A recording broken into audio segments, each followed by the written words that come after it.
So what's going on, YouTube? I'm down here working on the son's Vaterra, and when I got it, I realized there was something going on. It just seemed like it freed rolled really strange. I mean, not like it was binding up or anything. You can see here transmission's good and freed up and stuff. So when I got in here, I hooked up the electronics to just give it a check. Motor kind of worried me. This one had the heavy duty Deacon 35 turn in it. She let out a little bit of smoke. Kind of worries me a little bit. I haven't run it yet.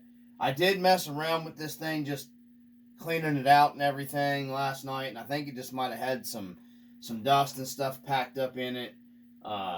And that's what maybe the was letting out a little bit of smoke out of the motor. 'Cause it seems to be working fine. Everything else, I had to fix some of the wiring. Had pulled out of the connectors for the ESC for the receiver. But anyhow, when I got in here, this spur gear is like kind of an oddball spur gear for this Vaterra, and it was actually assembled wrong, or I'm not real sure. It's definitely had been pinched down pretty tight. You're not able to make it out in the camera, but the slipper material, you can see kind of slightly through here where it was pinched down. And some of the slipper stuff, I'm not real sure the materials and stuff and everything is, I'm not real sure what I'm going to end up doing with it. But when I went to kind of messing around with it last night, the putting it back together, you've got your back pad, and then of course you would have your slipper material here. It's kind of got a little groove right here in your spur gear where it kind of just sets down in, and then of course this would pinch down. This is the side that faces the front of the truck.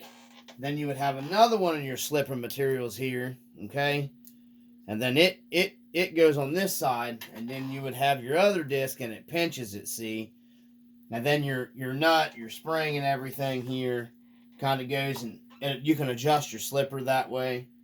And then that's your friction material, the white pieces. But it had fell down inside, or fell down, and it wasn't, I don't know, I'm not sure. It was just, the spur gear was just free spinning.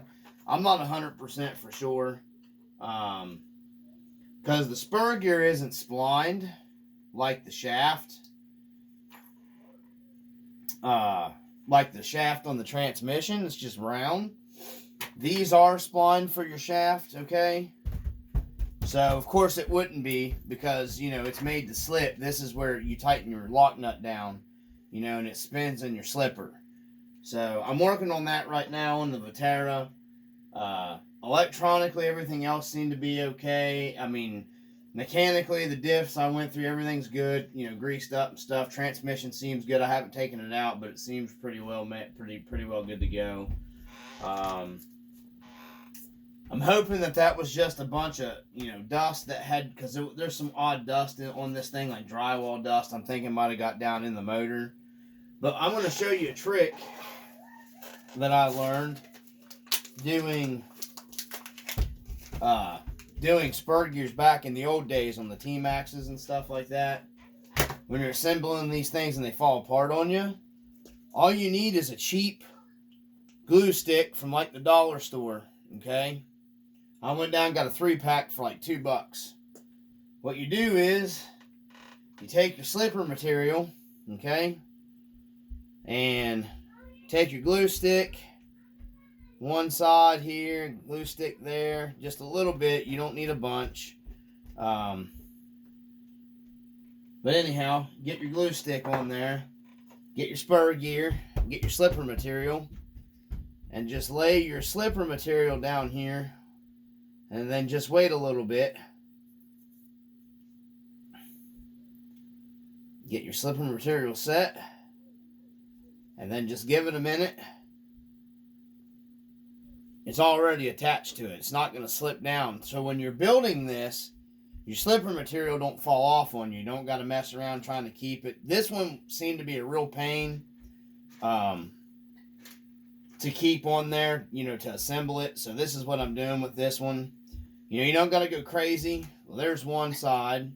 Then you got the other side of your slipper material. Before I'm going to do that, I'm going to go ahead and put my main disc on. I sure can. That's open.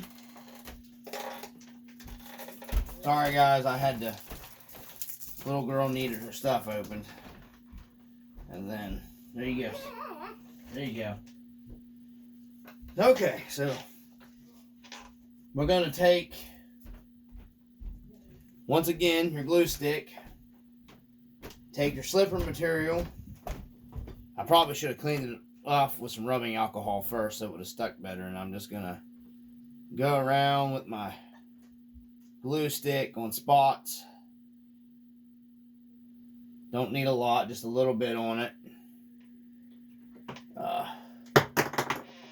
And then you're going to slap this glue stick down on your other one. You know, there's groove spots on this spur gear where they sit on anyways. So give that a second to just sit there, and the glue to kind of it's not really going to set up, but you just want to let it kind of, you know, harden up a little bit so it holds it. And then you can assemble the rest of your parts or whatever here. Get this going. Okay. There's one. And then, of course, your spur gear goes on. And I couldn't get this thing to stay together for the life of me last night messing around with it. It was being a real pain in the butt. And I'm guessing that's what the other person had trouble with. And, of course, your next bit of part goes on. And then you just... I know it's hard to see what I'm doing here, guys. But there we go. Now we have a properly assembled slipper pad on our spur gear. You don't have to worry about the, you know, trying to hold the slipper material and all that stuff together. So, and I believe this cap piece goes on. And then I believe maybe this piece that's really chewed up really bad. I don't think I'm going to be able to use that. So there's got to be something. I may have to make something. This part has been where somebody had been really torquing down on it. They've kind of, oops, dropped it. Hold on, guys. They've kind of mashed it up a little bit. So, you know, I'm going to have to do something, make something for that. So, because that piece is foobarred. I could probably just get away with putting my spring on here. Okay. And then maybe I think that might have been the part that went on the spring. What are we going to... Let's see what we got here, guys, real quick. Finish installing this. I bet you I can come up with something to make this work. Might be better than how it was set up anyways. Let me see here. Got my shims. I got plastic shims, metal shims, spilt shims, O-rings and stuff, just miscellaneous stuff. And then, let me see, I'm not...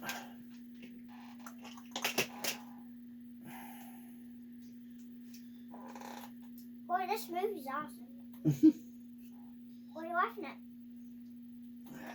You? I think that might actually work pretty well. It's kind of thick. Let me see here, guys. Let me dig around for a second here. I know I'll probably bore you, but I could just put a washer, I guess, on it, but I mean, that would probably work just fine, a metal washer.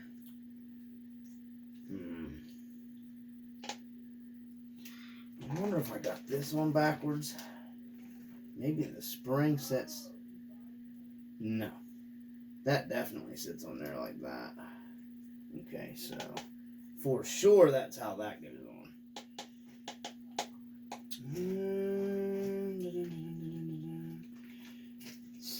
Auntie, make sure nothing gets into my food. I'll be back. I'll do that.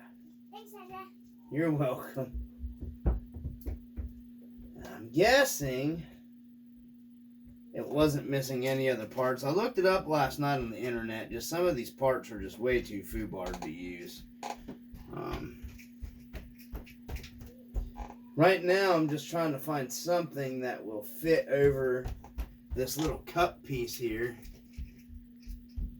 Kind of just snug and give my spring something nice to get a hold of. That might actually work perfect right there. No. Okay, so that's not going to work. Okay.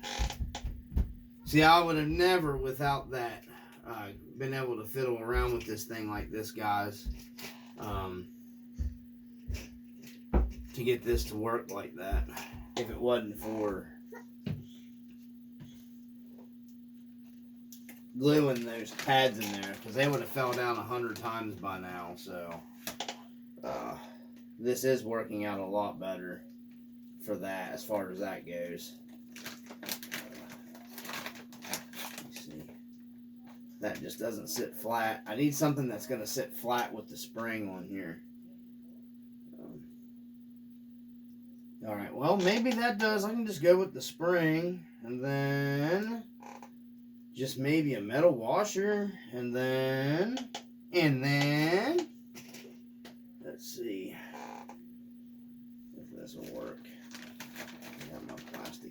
I don't need the plastic shim in there now. And then we can just run our lock nut down on here. That's not going to work.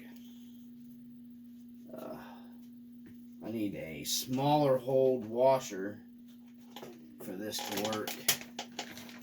And that's going to be super duper hard to come up with here. Yep. So, what do we got?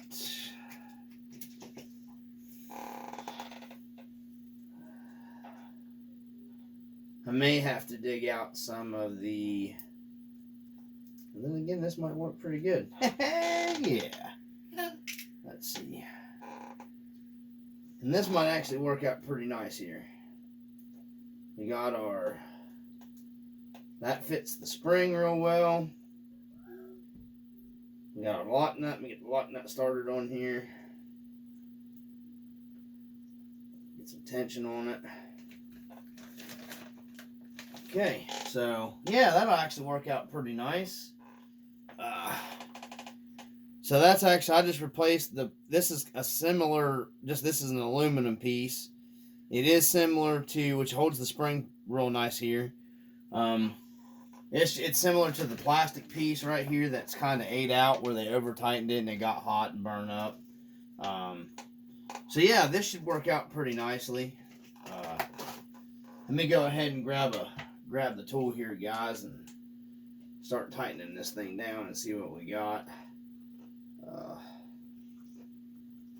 I usually cinch mine down pretty tightly. Yeah, that's still going to slip too much. It's going to have to go pretty tight.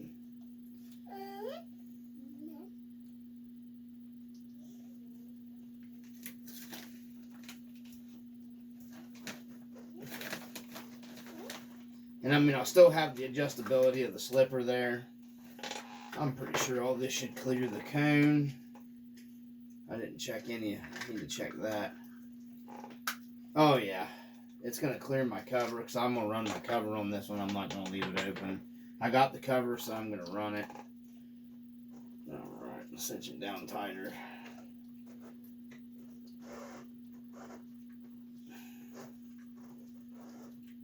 Alright, so now we got proper engagement. See, it wouldn't do this before. You could spin the spur gear, it wouldn't turn at all.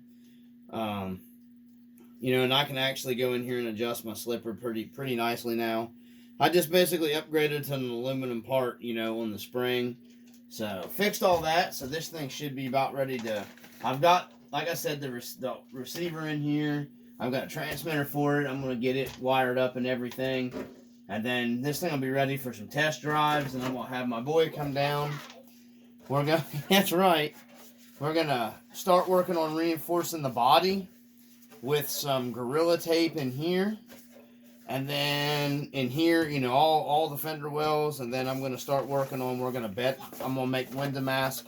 We're going to bed line all this to reinforce the body to make it a little stronger. Because I really like this body and I don't want to bust it up and stuff. But anyways, I decided to go over that a little bit with you guys, you know. You can always improvise. That's why I keep all these extra little parts around. Especially when it comes to these crawlers, you know, not everything has to be used on these things that are, you know, factory stuff. You know, that right there is probably actually better than what they give you from the manufacturer. So, you know, that spring fit in here really well. So, anyhow, yeah, she's butter smooth now. So, I'm going to get the pinion gear back on this and get some of this stuff tidied up. And it'll be ready for a test drive. Maybe not tonight. I don't know. I gotta work out some more stuff, and just gonna be using the just the stock. I had some of these Red Cat radios left over is what he's gonna be using. I'm not. People kind of complain about these, like they say they're glitchy or whatever, like notchy on the throttle. What I've noticed, even kind of with the cheap ESCs, the lower turn motors, you don't notice that notchiness on the lower turn motors with these remotes. So with the 35 turn, I don't think that'll be a problem. He should have good control over his throttle and everything. But and I'm gonna be dropping down to the smaller battery tray. I have it hanging up here because we're gonna be running smaller batteries. These fit my C2X really well, and it's a 3,000 milliamp. I got to get a couple more of these. I'm going to be running those in this one, my Wraith, and my C2X. So I need like 3 more of these batteries. And then I run the bigger packs in my other stuff. So I'm going to have a video coming too of the TRX4. I got some stuff coming for it. So I'm going to be doing, I bought some plywood home. I'm going to be doing some tire tests, picking up some tires. And I'm going to get a couple sets of bead locks. And I'm going to be doing some tire test here. And it's going to be like some RTR tires versus some aftermarket tires that are popular. I'm going to do it here. I've got my phone. I've downloaded an incline meter to, give me the incline that I'm going to be going up. So got some cool stuff coming, guys. Stay tuned to the channel if you guys are enjoying it. Like the videos and subscribe to the channel. I'd appreciate it. But like I said, just little tips like that, guys. This was just like a servo. When your screws go down through your servo, this was like a little aluminum cap to add extra security to your tabs on your servo to lock it down. And right there, that saved me. I'd have probably had to source that part online or whatever. Don't really need it, guys. So, anyhow, I'm going to get off here and conclude the video. And until next time, from the RC Dungeon, peace, keep the brightness and the crawling alive.